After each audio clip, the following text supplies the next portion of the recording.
म तपाईँहरूलाई आज नेपाल सेयर मार्केटको बारेमा केही कुराहरू जानकारी दिँदैछु है। यदि तपाईँहरूलाई चाहिँ अब नेपाल सेयर मार्केटभित्र कारोबार गर्ने मन छ भने तपाईँहरूलाई केही कुराहरू सुरुमा अनिवार्य चाहिन्छ है।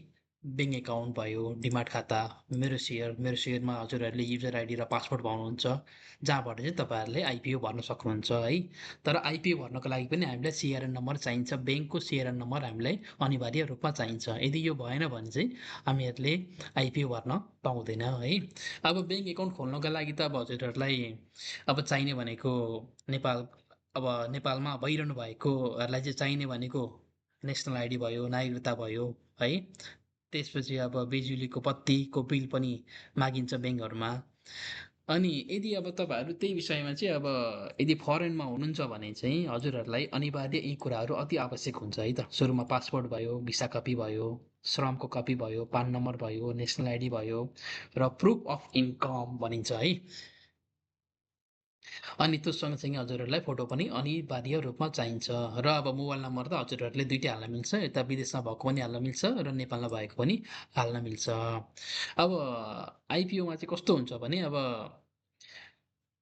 लोकललाई भन्दाखेरि पनि अब हामीलाई जति पनि फोरेन इम्प्लोइमा बस्नु भएको छ है, उहाँहरूलाई चाहिँ अब आइपिओ पर्ने धेरै नै धेरै चान्सहरू हुन्छ है। त्यही भएर यस्तो मौका गुमाउनु हुँदैन। यदि हजुरहरूलाई खोल्ने मन छ भने हजुरहरूले खोल्दा हुन्छ ब्याङ्कमा गएर है। अब अहिले त अब विदेशहरूमा पनि अब सबै ब्याङ्कहरूको ब्रान्च पनि हुन्छ, गएर आफूले ओपनिङ गर्दा पनि भयो। अब लोकलमा त अब नेपालमै हुनुहुन्छ भने जुनै ब्याङ्कमा गएर पनि यस्ता कुराहरू गएर खोल्नु भनेको राम्रो कुरा हो है। अब हजुरहरूले खोलिसकेपछि भनेको जब आइपिओ भर्नुहुन्छ, आइपिओ भर्दाखेरि हामीलाई सिआरएन नम्बर अति जरुरी हुन्छ है। सिआरएन नम्बर हामीलाई यो भएन भने हामीले आइपिओ भर्न पाउँदैन। अब मिनिमम भर्ने भनेको त अब हामीले 10 किता मात्रै हो, त्योभन्दा बेसी त हामीले भर्न पाउँदैन। अब जति नै अब तपाईँले 20 किता, 30 किता, 1000 किता भरे पनि पाउने भनेको लास्टमा अब त्यो डिभाइड हुँदाखेरि 10 किताभन्दा बेसी पाइँदैन, है त? अब फरेनमा पनि त्यही हो। हजुरहरूले खोल्नुभन्दा अगाडि यति कुराहरू अति नै आवश्यक हुन्छ हामीलाई है। अनि भर्ने भनेको लास्टमा हामीले 10 किता हो है त। 10 किता 100 को दरले हामीले आइपिओ भर्न पाइन्छ। अब हजुरहरूलाई मैले आज यो विषयमा भने कसरी डिमान्ड खाता खोल्ने, मेरो सेयर कसरी खोल्ने है। अनि ब्रोकर एकाउन्टको लागि चाहिँ अब मैले चलाउने भनेको चाहिँ अहिले चाहिँ प्रावि सेक्युरिटिज हो है। अब लिस्टहरू धेरै छ ब्रोकरको पनि। यो खोल्नको लागि पनि इजी छ, हजुरहरूले अनलाइन खोल्न सक्नुहुन्छ है। फेसबुकमा गएर अब ब्रोकरहरूको लिस्ट पनि भेटाउनुहुन्छ। इभन हजुर गुगलमा जानुभयो भने त्यहाँबाट पनि हजुरहरूले भेटाउनुहुन्छ। है ब्रोकर एकाउन्ट खोल्न एकदम सजिलो छ। यदि हजुरहरूलाई ब्रोकर एकाउन्ट खोल्नु परेमा हजुरहरूले मलाई सम्पर्क गर्न सक्नुहुन्छ है त। ब्रोकर एकाउन्ट खोल्नको लागि हजुरहरूले मलाई सम्पर्क गर्न सक्नुहुन्छ। ब्रोकर एकाउन्ट किन खोल्ने भन्दाखेरि चाहिँ यदि हजुरहरूले यो सबै खोलिसकेपछि हजुरहरूले आइपी भर्नुहुन्छ है। आइपी भर्नको लागि हामीलाई चाहिने भनेको मेन सिआरएन नम्बर हो।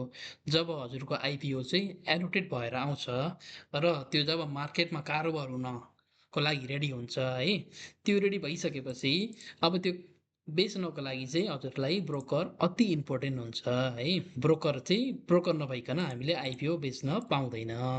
त्यही भएर हामीले ब्रोकर एकाउन्ट खोल्नुको कारण चाहिँ त्यो हो।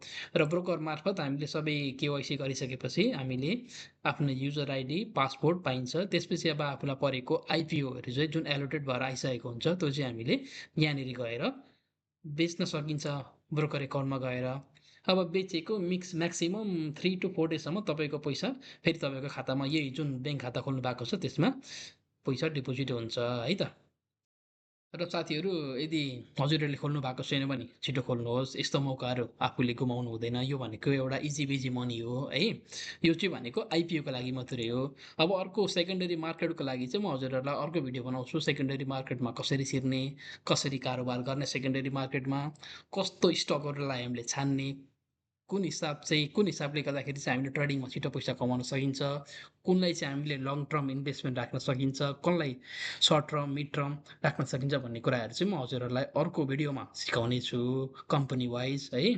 यदि हजुरहरूले चाहिँ खोल्नु भएको छैन भने हजुरहरूले यो कुराहरू खोल्न सक्नुहुन्छ आइपी भर्नको लागि है त। धन्यवाद।